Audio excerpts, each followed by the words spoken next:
limiter. Love it. So, thought we'd bring the owner out on this one, because the spec list you sent me was absolutely ridiculous. I will put the spec list in the comments because, yeah, I was like, mate, honestly, the spec list is so large, like, you need to come out with me. So you actually bought this, completely standard, right? Yep. And then you were like, oh yeah, I'm gonna like, you know, we're gonna do stuff to it.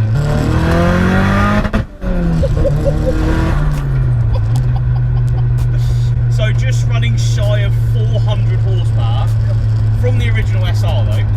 It's a T28 71R. It's a smaller housing, it's a 68 housing. Yeah. It's running with Link G4X Plus. 400-ish horsepower at the end of the day. The newest release is up on FYD Apparel. Link is in the description. We have these basketball jerseys that I've been working on for a few months. It is now summer. It is now time to break out the basketball jerseys that I always do on the channel. We've gone with 15 because we started the brand in 2015. We have Dream on the back with the color contrast of red and black against a off-white and tan jersey with chasers on the front just there with the 15. These are available in limited numbers right now. Link is in the description. Funnily enough, you were actually saying this is a company car from Nissan when you, well, when someone bought it, it was initially a company car. Can you imagine back in the day this being the company car? It's ridiculous, isn't it? No, because it's more of a two-seater than a four.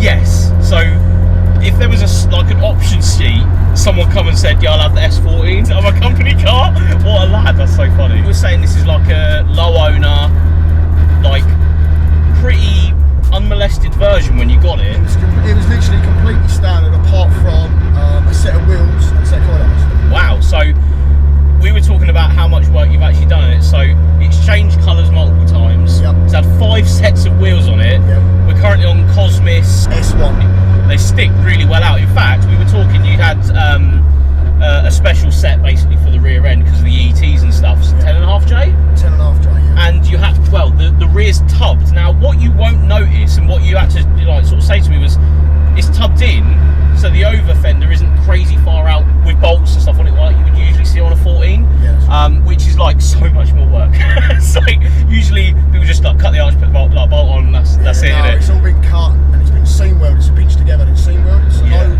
water can get inside the arch and obviously rot from the inside out. Yeah, because then you're like, it's a factory wide arch. Then in theory, you can't notice how wide this thing is unless you look at a petrol flat, which is what you pointed out. Yeah. That's where you can see a little bit of girth, but the inside of the car has got the girth as well. Yeah, the rear end of this car is like thick. It's really, really thick, but the body is slightly thicker, not like crazy wide. So you're still like, you drive past this and you'd think it's a stock body, which is quite nice. It's like OEM plus then, which is, I prefer that. Now I'm a little bit older gentleman and all that. I prefer that you've gone that route with it.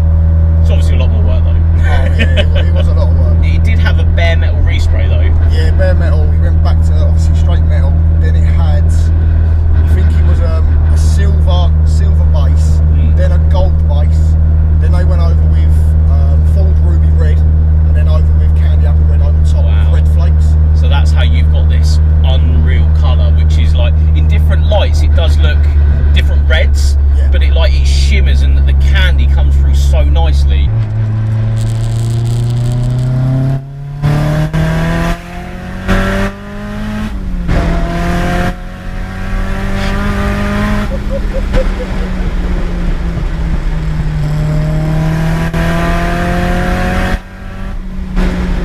Bloody noise on it. Reamer's like here, isn't it? Yeah, it's like here, right next to me. That is mental.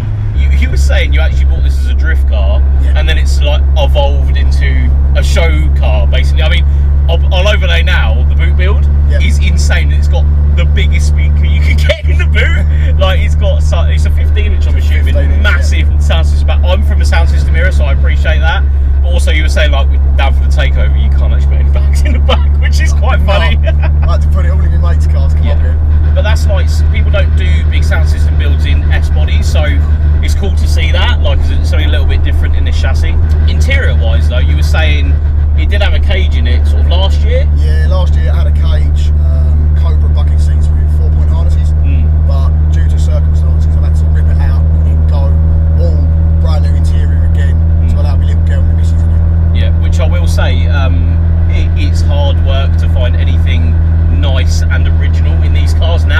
The back seats are really hard to find because everyone put them in the bin. And yeah, in a sense, reverting back to that, just as well you did it now, because in years to come you won't be able to get the interiors whatsoever. It's hard enough now. Yeah.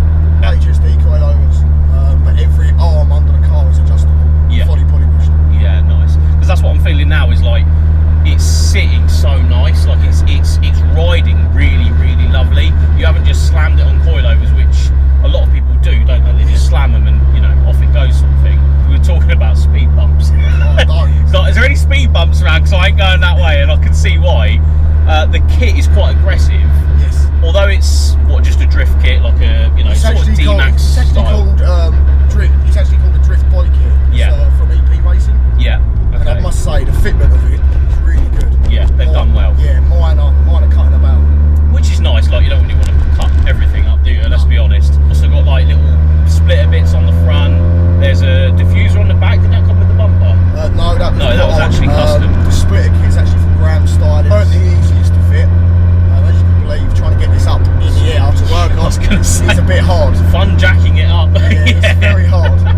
Top end's fully full, so I'm running stage 1, HKS pom cams, I'm running solid lifters, outlaw rocker arms, because I've actually snapped 3 sets of rocker arms. Oh wow. Since it's been built, purely because I like the sound of the limo.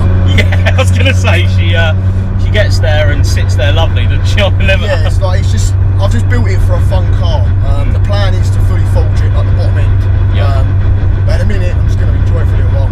What you've built here is everything you were saying. Like the list is endless. Like, and again, I will put it in the description because this video I can't do it justice this fast. But like the amount of work you've actually gone down to get this to this point is insane. You were saying like I'm not really sure what else to do with it because like I've gone and done everything.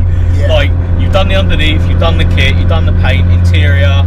The engine is shy of a full forge. For my mapping work, I go to Martin Batty, like the guru of SR20s. For my alignment work, etc., I go to Arctic Automotive in Tilbury. Yeah. And then there's a couple of people I use for various engine work. Steve Davis, got his own garage, etc. And there's actually a bloke called Lance Turner. He's well known in the time attack scene. He had a Skyline made over 1,000 brake just on headwork. Oh wow. So any headwork that needs to be done, he comes round and he sorts it for me. Yeah, nice. But the VVT previously literally started it up, pulled out the garage. Sounds like an old banana transit engine.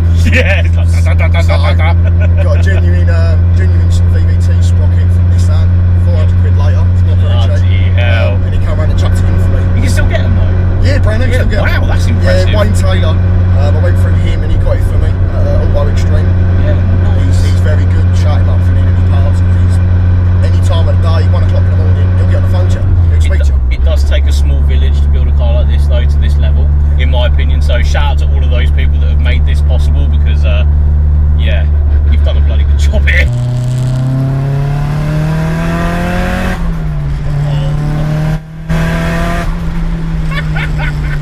Still getting used to the gearing on the because like obviously the SR5 speed is a bit different to the 6-speed. So the fourth in this is actually the SR3rd. Is it? That's weird, isn't it? And when I first picked it up, I didn't have the alignment done. Yeah. Third and fourth, I was going sideways. Bloody hell! You're like, oh my god. Yeah. Yeah. But now they've set it up really nice. Yeah, nice. Goes bloody well. I know that much.